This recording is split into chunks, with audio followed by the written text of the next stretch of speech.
Bonjour à toutes et à tous, j'espère que vous allez bien et très heureux de vous voir encore fois pour une évolution sur la chaîne Atlas Web.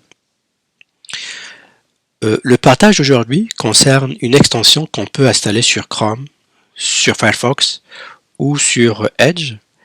Comme vous le savez, Google, à chaque fois que nous on surfe sur le net, à chaque fois qu'on est sur un compte Google, à YouTube par exemple, lui il est en train de collecter nos informations.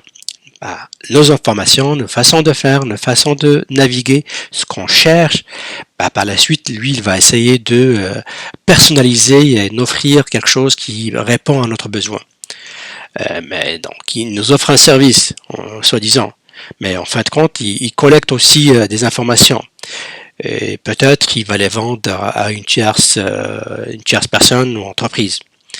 Donc, il y a des personnes qui s'en foutent carrément, mais il y a d'autres personnes qui n'aiment pas ça.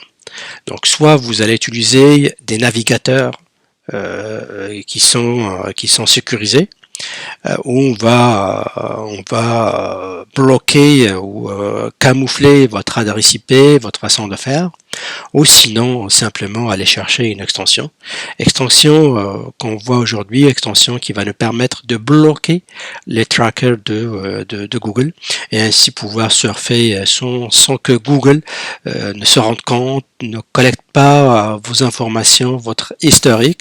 Donc c'est pas mal secure, mais il reste à savoir, est-ce que l'extension elle-même elle est sécuritaire ou non? Des fois on aime aller chercher plus de sécurité, d'intimité, mais on installe quelque chose que elle-même va collecter nos informations, va les vendre dans une autre entreprise. Donc c'est comme on s'en sort jamais.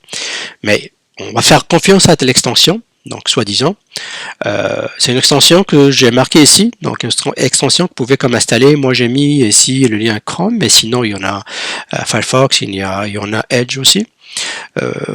Pour moi, sincèrement, si vous êtes une personne un peu maniaque concernant la sécurité, allez-y avec Brave, par exemple. Il y a plusieurs navigateurs qui vont vous permettre d'aller surfer d'une façon anonyme. Donc, pas besoin d'installer quoi que ce soit.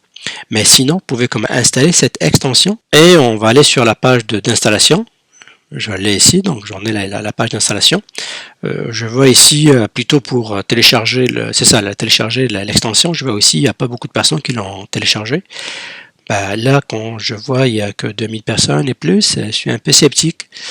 Donc, d'habitude, pour avoir un peu d'esprit tranquille, avoir un peu de sécurité, on est toujours avec des extensions où il y a beaucoup de personnes qui l'ont installé, ça donne un peu de sécurité.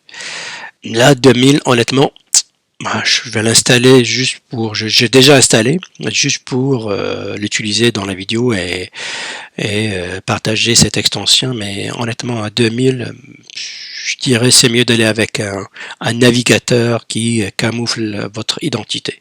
Donc une fois vous l'installez, vous pouvez comme la configurer, on va aller sur l'extension elle-même. Aussi donc cliquez ici sur les extensions que j'ai et je vais sélectionner l'extension. Et gérer l'extension. Donc vous voyez ici, je descends en bas.